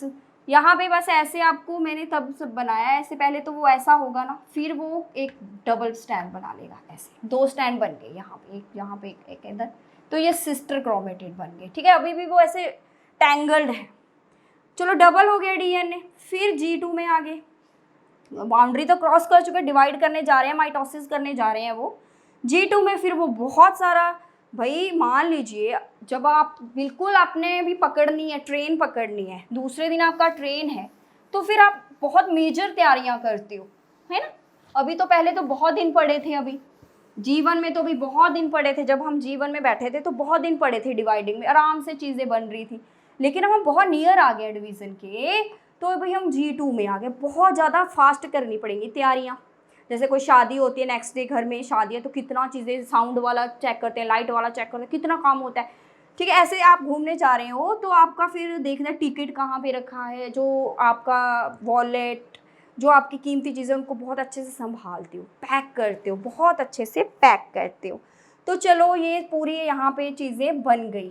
दोबारा यहाँ पे जैसे कि माइक्रोट्यूब्यूल्स बन जाएंगे, जो अकेला डीएनए ही थोड़ी हमने बांटना है, हमने बहुत सारी चीज़ें देनी है। एक सेल के अंदर जो भी मटीरियल उसने 2 सेलों को बांटना है भाई। चलो डीएनए तो उसने डबल कर लिया, एक तो उसके पास पहला ही था, एक तो वो अपने वाला दे देगा, दूसरा जो डुप्लीकेट किया उसको दे देगा।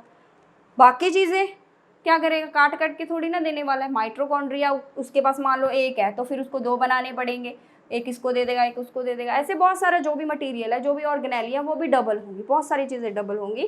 तो उन सभी का सिंथेसाइज होगा G2 में, बहुत सारा यहाँ पे जो है प्रेपरेशन करता है सेल, ठीक है। चलो अब हम डिस्कस करेंगे, अब आ गया सेल डिवाइडिंग फेज में, एम फेज में माइटोसिस करने जा रहा है। जो माइटोसिस है इसका हमने इंटरफेस तो देख लिया, अभी भाई रेस्टिंग फेज है, जो मटेरियल बनना बन गया। सबसे पहले उसकी स्टेज आती है जो माइटोसिस है, इसके अंदर अगर हम डिवीजन देखें, सबसे पहले होता है इसके अंदर कैरियोकाइनेसिस, और उसके बाद होता है इसके अंदर साइटोकाइनेसिस, ठीक है बच्चे। कैरियोकाइनेसिस मींस न्यूक्लियस का डिवीजन, डिवीजन ऑफ न्यूक्लियस। उसके बाद साइटो में होता है डिवीजन ऑफ साइटोप्लाज्म, ठीक है बच्चे। चलिए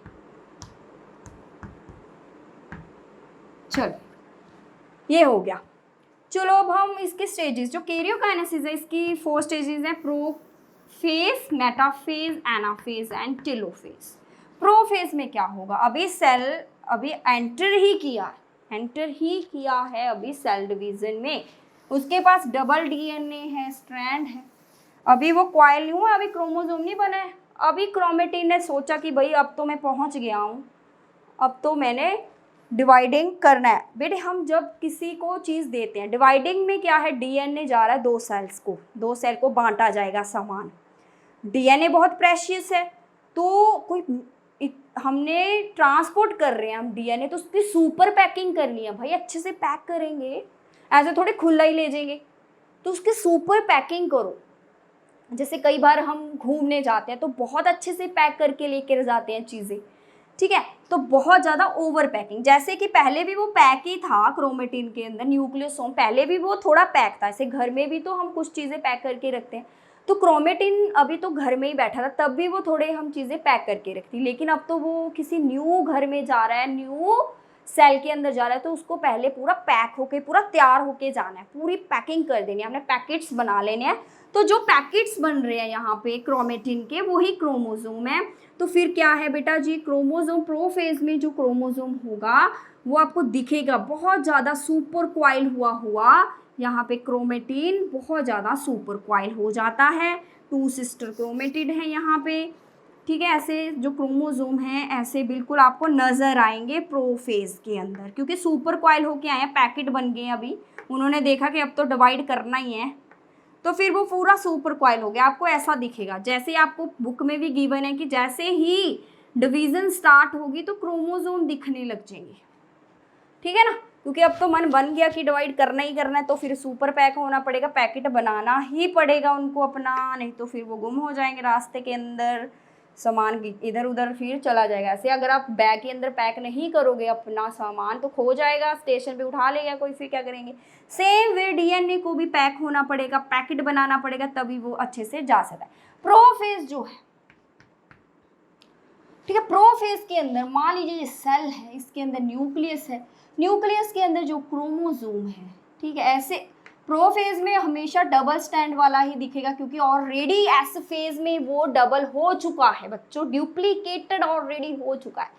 इंटरफेज में अगर आपको एक स्ट्रक्चर दे दे कि भाई आपको ऐसा क्रोमोसोम कब दिखेगा, आप सोचते हो, आपको ना कंफ्यूजन हो जाता है कि इंटरफेज में तो हमें क्रोमोसोम दिखता ही नहीं है। तो आपको ऑप्शन दे दिए G1, G2 एस प्रोफेज। तो आप क्या करोगे, आपको बोलेंगे कि भाई ये वाला ना स्ट्रक्चर आपको कहाँ पे दिखता है, तो आप कहोगे कि भाई ये तो क्रोमोसोम लग रहा है, ठीक है, तो आप प्रोफेज लगा दोगे। तो इसका आंसर भाई है G1 में ही ऐसा दिखता है, सिंगल स्टैंड वाला क्रोमेटिड दिखता है, ठीक है। ये वाला आपने प्रोफेज नहीं लगाना बच्चे, एम्स में आता है क्वेश्चन ये। और अगर आपने समझना नीट और एम्स के लिए तो फिर आपके लिए एक डिटेल्ड वीडियो भी बनाएंगे, लेकिन फिलहाल अब हम चैप्टर जो है 10th के लिए ही बना रहे हैं। तो बच्चे, तो ये सुपर क्वाइल हो गया प्रोफेज में, यहाँ पे चलो ये सुपर क्वाइल हो गया, क्रोमोसोम दिख रहे हैं आपको। और क्या होगा यहाँ पे प्रोफेज के अंदर, चले यहाँ पे जो सेंट्रोसोम होता है वो बनाएगा, वो भी 2 बन जाएंगे, वो सेंट्रियोल बना देगा। सेंट्रोसोम क्या बनाएगा, सेंट्रियोल। यहाँ पे प्रोफेज की हम बात कर रहे हैं, प्रोफेज के अंदर जो है अभी मैं बताती हूँ क्या क्या होगा, बहुत शॉर्ट के अंदर लिखूंगी ताकि आपको ज़्यादा परेशानी ना आए। एक तो सेंट्रियोल बन जाएंगे, ठीक है, सेंट्रियोल ऐसा, उसके अंदर से ऐसे रेज निकलेंगे जिसको एस्टर रेज बोलते हैं। उसके बाद इसके अंदर क्या होगा, स्पिंडल फॉर्मेशन होगी, स्पिंडल बनेंगे। कहाँ से निकलेंगे स्पिंडल, यही सेंट्रियोल से, ठीक है। चले यहाँ पे और न्यूक्लियस जो है वो क्या होगा, डिसअपियर हो जाएगा। न्यूक्लियस वॉल जो है, न्यूक्लियस की न्यूक्लियर वॉल इसको हम लिखें तो ज़्यादा अच्छा है। न्यूक्लियर जो इन्वेल्प है और जो न्यूक्लियोलस है वो डिसअपियर हो जाएगा। वो क्या हो जाएगा भाई, डिसअपियर हो गया। चलो जी ठीक है, तो फिर कैसा दिखेगा, ये वॉल जो है डिसअपियर करनी है और जो ये सेंट्रियोल है ये भी क्या है, पोल्स की तरफ मूव करना शुरू कर देते हैं और इनके अंदर से ऐसे ये पूरा प्रोफेज थोड़ी 1 मिनट के लिए उन्हें लंबी प्रोसेस है, स्टार्टिंग से लेके एंड तक जब वो चलती है। यहाँ से सेंट्रियोल बनते बनते पोल्स की तरफ जाते हैं, ये मेम्ब्रेन धीरे धीरे गायब होती पूरी गायब हो जाती है प्रोफेज के अंदर। न्यूक्लियोलस भी गायब हो जाता है। अभी इसके अंदर से स्पिंडल भी निकल चुके हैं और जो स्पिंडल है ये कहाँ पे चिपकते हैं, सेंट्रोमियर पढ़ा है ना हमने, क्रोमोसोम का जो सेंटर ऑफ अटैचमेंट है, यहाँ पे जो स्पिंडल निकल रहा है यहाँ पे अटैच होना है उसने, सेंट्रोमियर पे। यहाँ पे वो जो धागे से निकल रहे हैं वो हर एक क्रोमोसोम के कहाँ पे चिपक जाएंगे भाई, कहाँ पे चिपक जाएंगे, उनके सेंट्रोमियर से। चले अब ये था प्रोफेज के अंदर। प्रोफेज में बस कुछ नहीं हुआ, सेंट्रियोल बना, सेंट्रोसोम से स्पिंडल बने, न्यूक्लियर और न्यूक्लियोलस जो है वो डिसअपियर हुए, तो पोल्स की तरफ गए हमारे सेंट्रियोल और उन्होंने क्रोमोसोम के साथ अटैचमेंट बना ली। अब हम बात करेंगे मेटाफेज में, बहुत ही best phase to look to see the chromosomes clear. अगर आपने बहुत अच्छे से क्रोमोसोम देखने हैं ना तो मेटाफेज में ही दिखेंगे सबसे बेस्ट क्लियर। यहाँ पे सुपर क्वाइल्ड क्रोमोसोम, थिक मोटे और छोटे क्रोमोसोम दिखते हैं और वो अपने सारे ही क्रोमोसोम, 4 क्रोमोसोम हम यहाँ पे लेके चले हैं, तो 4 जो क्रोमोसोम है ना भाई वो एक प्लेट बनाते हैं जिसे हम मेटा प्लेट बोलते हैं। ये उन्होंने एक प्लेट बना ली है जिसे हम बोल रहे हैं मेटा प्लेट, ठीक है। चलो, और ये सारे स्पिंडल्स उनके साथ जुड़े हुए हैं, इधर से सेंट्रियोल से निकले हुए हैं, तो ये एक मेटा प्लेट है, ठीक है बच्चे। यहाँ पे बिल्कुल क्लियर दिखेगी हमें। और जो माइटोसिस है, सबसे इम्पॉर्टेंट बात यहाँ पे क्रोमेटिड डिवाइड होने हैं बच्चे, क्रोमेटिड डिवाइड करने हैं हमने।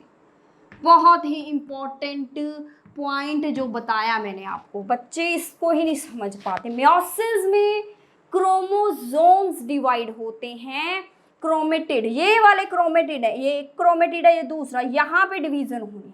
अगर क्रोमोसोम डिवाइड करने हो, ये 2 क्रोमोसोम है तो कैसे करोगे, एक उधर चला गया एक उधर, ये हो गए क्रोमोसोम। लेकिन हम क्रोमेटिड की बात कर रहे हैं, क्रोमोसोम एक है, इसका एक क्रोमेटिड उधर गया दूसरा उधर, क्रोमेटिड डिवाइड कर रहे हैं। तो ये चलो ये मेटाफेज पता चल गया कि प्लेट इक्वेटर पे आ जाएंगे, इक्वेटोरियल प्लेट पे आ गए हमारे पास, इक्वेटर पे आ गए सारे क्रोमोसोम्स। एनाफेज में क्या होगा, एनाफेज में क्रोमेटिड सेपरेट होंगे, पुलिंग होगी, स्पिंडल उनको पीछे को खींचेंगे, ठीक है, स्पिंडल छोटे होंगे, स्पिंडल अभी हम यहाँ पे ही मेटाफेज हो गया है, अब एनाफेज ले रहे हैं। एनाफेज में क्या होगा, जो नेक्स्ट फेज है मेटाफेज के बाद वाली फेज, ठीक है, उसमें क्या है, उसके अंदर जो है भाई जो क्रोमोसोम है वो खींचे चले जा रहे हैं, छोटे हो गए हैं, स्पिंडल दूर जा रहे हैं, क्रोमोसोम एक दूसरे से जुदा कर दिए, ठीक है, वो जा रहे हैं एक दूसरे से बहुत दूर, ठीक है, वो इधर उधर, वो बेचारे पहले तो कितने देखो खुश खुशी इकट्ठे रह रहे थे, लेकिन उनको थोड़ी पता था ऐसे मेटा प्लेट पे उनका जुदाई वाला सॉन्ग चलने वाला है, लंबी जुदाई वाला सॉन्ग यहाँ पे चल जाएगा, है ना। चले, ये लंबी जुदाई पड़ गई उनकी, कभी नहीं अब वो मिलने वाले, बहुत जुदाई पड़ गई, फिर नहीं वो अपने आप अपना दूसरा क्रोमेटिड जो सिस्टर वाला क्रोमेटिड है उसको नहीं मिलने वाला भाई। चलो अब ये एनाफेज में क्या हो गया, एनाफेज तो बड़ी खतरनाक फेज निकली, ठीक है, उसने तो क्या किया, क्रोमोसोम्स के क्रोमेटिड ही सेपरेट कर दिए, और यहाँ पे जो हमारे पास क्रोमेटिड है एंड्स पे जाने शुरू हो जाएंगे, और वो जाते जाते जाते जाते यहाँ पे आ जाएंगे, बिल्कुल बिल्कुल यहाँ पे आगे वो पोल्स के एंड्स पे आगे, और फिर शुरू हो जानी है टिलोफेज। टिलोफेज में वो सारी, टिलोफेज जो है वो प्रोफेज का अपोजिट है, जो जो चीज़ें प्रोफेज में हुई हैं वो टिलोफेज में अपोजिट होंगी। प्रोफेज में न्यूक्लियर मेम्ब्रेन चली गई थी, न्यूक्लियोलस चला गया था, लेकिन टेलो में वो सारी चीज़ें आ गई, दोबारा आ जाएंगी, आगी जी आगी, आगी जी आगी, आगी जी आगी, और दोबारा से ये क्रोमेटिड क्या बन जाएंगे, क्रोमोसोम जो थे वो बन जाएंगे क्रोमेटिन थ्रेड्स, दोबारा से वो डीकंडेंस हो जाएंगे, दोबारा से वो क्या बन जाएंगे, दोबारा से वो डीकंडेंस हो जाएंगे। उसके बाद ये तो था कैरियोकाइनेसिस, ये सारा न्यूक्लियस के अंदर चल रहा था। अभी साइटोप्लाज्म का डिवीजन होना है तो बेटा टिलोफेज के अंदर फिर फरो बननी शुरू हो जाती है। वैसे तो ये लेट एनाफेज में ही जो फरो है अंदर को, जो सेल है अंदर को ग्रुप सा बनना शुरू हो जाता है, लेकिन टिलोफेज में वो बिल्कुल ही फरो अंदर को जाते जाते इनको 2 सेल्स में डिवाइड कर देती है, तो ये 2 डॉटर सेल्स बन जाते हैं with equal amount of the DNA. तो ये था हमारे पास माइटोसिस। माइटोसिस में प्लांट और एनिमल का जो साइटोकाइनेसिस है, साइटोप्लाज्म का जो डिवीजन है उसमें क्या फ़र्क है बेटे, जो एनिमल सेल है उसका जो साइटोप्लाज्म है जो वो अंदर को जाते जाते डिवाइड हुआ, अंदर को जा रही है ना ये वाली मेम्ब्रेन। लेकिन जो अगर हम प्लांट सेल की बात करें तो प्लांट सेल के पास एक एक्स्ट्रा वॉल होती है जिसे सेल वॉल बोलते हैं, वो अंदर को नहीं बेंड हो पाती, जिस वजह से जो प्लांट सेल है उसके अंदर फिर एक प्लेट बनती है जिसे हम बोलते हैं सेल प्लेट। वो सेल प्लेट सेल को क्या करती है, 2 डॉटर सेल में डिवाइड करते हैं। ये फर्क होता है mitosis of animal and plants में। तो बेटे ये डिवीजन थी, बहुत सिंपल है, कुछ नहीं है इसके अंदर, ठीक है, सिंपल। देखो आप देख के आए, प्रोफेज में क्रोमोसोम कंडेंस हुए हैं, मेटा में वो फिर क्या हुए, यहाँ पे स्पिंडल बने, यहाँ पे वो एक इक्वेटर पे आए, यहाँ पे फिर क्रोमेटिड सेपरेट हो रहे हैं, और यहाँ पे साइटोकाइनेसिस भी शुरू हो गया, यहाँ पे टिल्लो में वही चीज़ें बन गई, दोबारा न्यूक्लियर मेम्ब्रेन आ गई है, न्यूक्लियोलस भी आ गया है, यहाँ पे क्रोमेटिन दोबारा फाइबर्स बननी शुरू हो गई हैं, और पूरा साइटोप्लाज्म डिवाइड होकर ये 2 डॉटर सेल्स बन चुके हैं, इक्वल अमाउंट ऑफ द, इनके अंदर क्या है, डीएनए। क्लियर बेटा। अब है लास्ट टॉपिक, यहाँ इसका सिग्निफिकेंस क्या है। माइटोसिस जो है, कुछ जैसे बैक्टीरिया है, अमीबा है, वो तो माइटोसिस जैसे ही डिवाइड करते हैं ना, तो उनके लिए तो बहुत इंपॉर्टेंट है। अमीबा जो है, एक अमीबा 2 में डिवाइड हो जाता है, बैक्टीरिया भी ऐसे ही डिवाइड करते हैं, तो उनकी रिप्रोडक्शन के लिए बहुत इंपॉर्टेंट है। उसके बाद हमारे जो रिपेयर होनी है सेल्स की और जो रिप्लेसमेंट होनी है सेल्स की, जो ग्रोथ होनी है, ये सारी माइटोसिस पे डिपेंड करती है। ठीक है, अगर माइटोसिस नहीं होगी तो ये सारा काम रुक जाएगा। तो अब बात आ गई last topic, that is meiosis. Meiosis में क्या होता है? मियोसिस का सबसे इम्पोर्टेंट बात, मियोसिस में क्रोमोसोम्स का नंबर हो जाता है हाफ। यहाँ पे क्रोमोसोम का नंबर हाफ नहीं हुआ, सेम रहता है। कैसे, मैं अभी बताती हूँ। ये वाला कॉन्सेप्ट समझो अच्छे से, नहीं तो फिर कंफ्यूज रहोगे। अगर हम माइटोसिस की बात करें तो ठीक है, माइटोसिस में हमारा जो सेल था उसके अंदर कितने क्रोमोसोम थे भाई? 46 थे ना। ऐसे 46 क्रोमोसोम ऐसे थे, सिंगल सिंगल वाले, 23 पेयर है ना, ऐसे थे। हर एक क्रोमोसोम ने अपना एक क्या बना लिया? क्रोमेटिड, जिसका नेम था सिस्टर क्रोमेटिड। आपको क्या लगता है कि 92 क्रोमोसोम होंगे हमारी बॉडी में? नो। क्रोमोसोम का नंबर काउंट कैसे था? सेंट्रोमियर। अगर बेटे क्रोमोसोम काउंट करने हैं तो सेंट्रोमियर काउंट करो। एक है ऐसा क्रोमोसोम, एक ये वाला है, अभी बताती हूँ।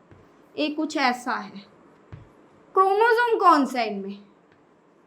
क्रोमोसोम कौन सा आपको गई? ये वाला है, ये नहीं है, ये सभी क्रोमोसोम है बेटा जी। ये पॉलीटीन क्रोमोसोम है जिसकी बहुत सारे क्रोमेटिड्स होते हैं। हमने तो क्रोमोसोम देखना है सेंट्रोमियर से। अगर सेंट्रोमियर एक से ही जुड़ा है तो वो एक है। ये भी एक ही क्रोमोसोम है, क्रोमेटिड उसके जितने मर्जी हो।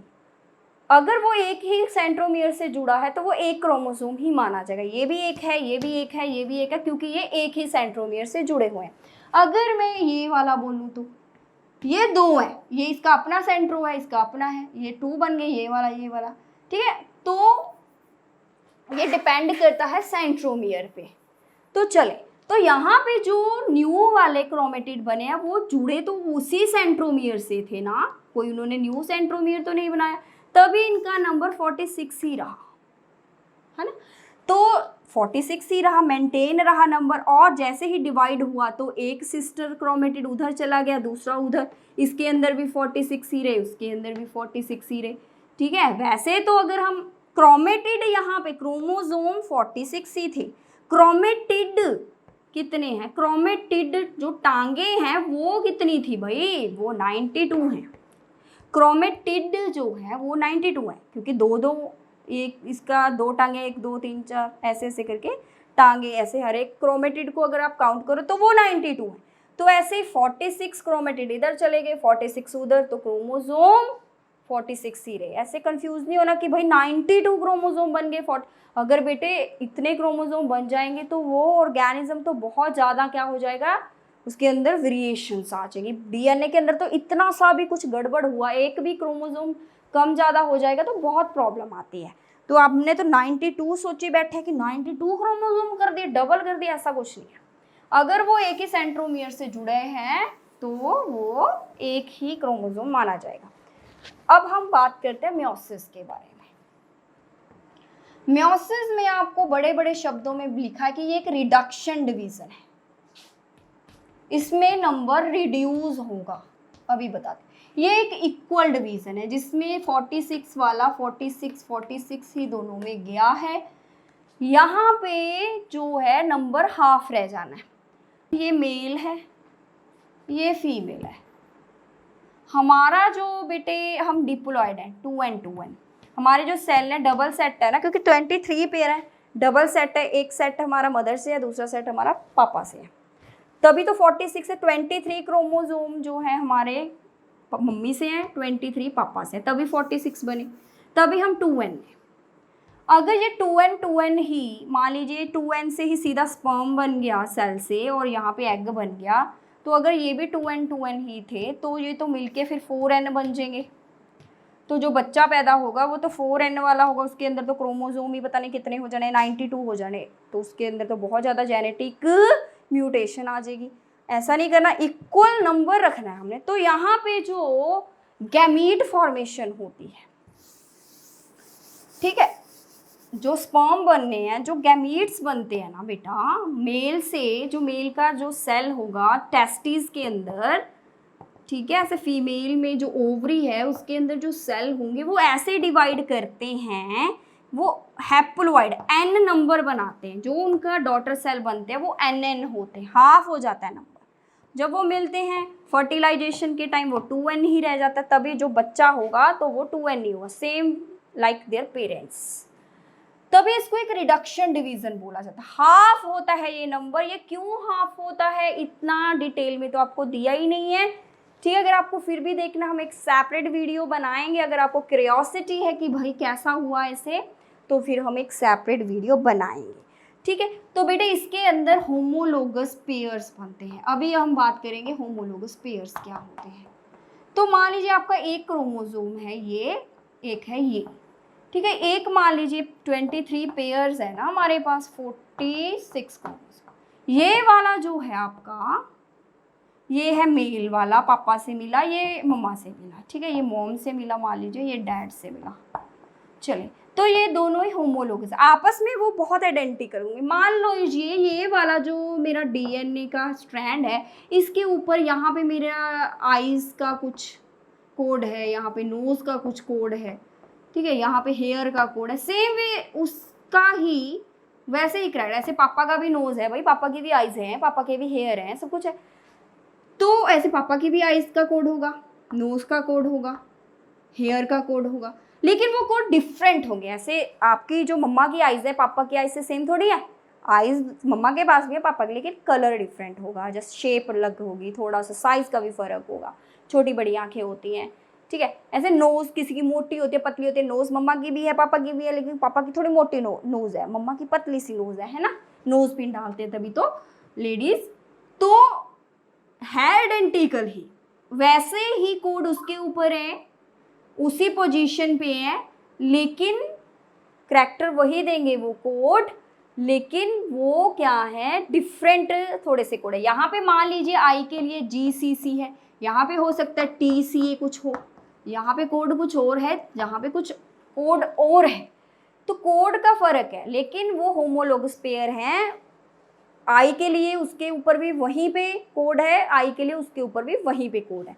कोड की पोजीशन सेम है, कोड बेशक अलग है, पोजीशन सेम है, ठीक है, पोजीशन सेम है। तो ये होते हैं होमोलोगस पेयर्स। तो ये आपके होमोलोगस पेयर होते हैं, ऐसे आइडेंटिकल सेम होते हैं, लोकेशन सेम, लोकाई के ऊपर ही जीन्स होते हैं, सेम करैक्टर के जीन्स होते हैं, लेकिन कोड अलग हो सकता है भाई। तभी तो सबके अंदर नोज अलग है, आई अलग है, हर एक का DNA अलग है, सेम तो नहीं है। तो ऐसे ही बेटे ये होमोलोगस पेयर्स हैं, ठीक है। मेयोसिस के अंदर चलो देख लेते हैं थोड़ा सा। ये मान लीजिए हम 4 ऐसे कुछ ले रहे हैं, ठीक है। ये 1 2, चलो मैंने ऐसे ले लिए। तो ये क्या करेंगे, ठीक है, ये आपस में पहले तो पेयर अप होंगे, पहले तो इनका अपना अपना स्ट्रैंड बनेगा, वैसे ही डुप्लीकेशन सिंथेसिस में। फिर ये एक दूसरे के पास आएंगे, एक मदर वाला, एक मेल का, एक फीमेल का। फिर उनके अंदर एक क्रॉसिंग ओवर होगी, यहाँ पे वो एक दूसरे से क्या कर लेंगे, जैसे मैंने पीछे भी बताया, एक दूसरे से वो उनका क्या हो जाएगा, ऐसे होमोलोगस वाले जो सेम सेम से होंगे यहाँ पे चेंज हो जाएगा। यहाँ पे उन्होंने अपने करैक्टर चेंज कर लिए, इधर वाला कुछ पोर्शन क्रोमोसोम का इस साइड आ गया, मदर वाला उधर चला गया। तो बच्चे के अंदर देखते हैं कौन सा जाता है, वो डिपेंड करता है, वो आगे लॉन्ग प्रोसेस है।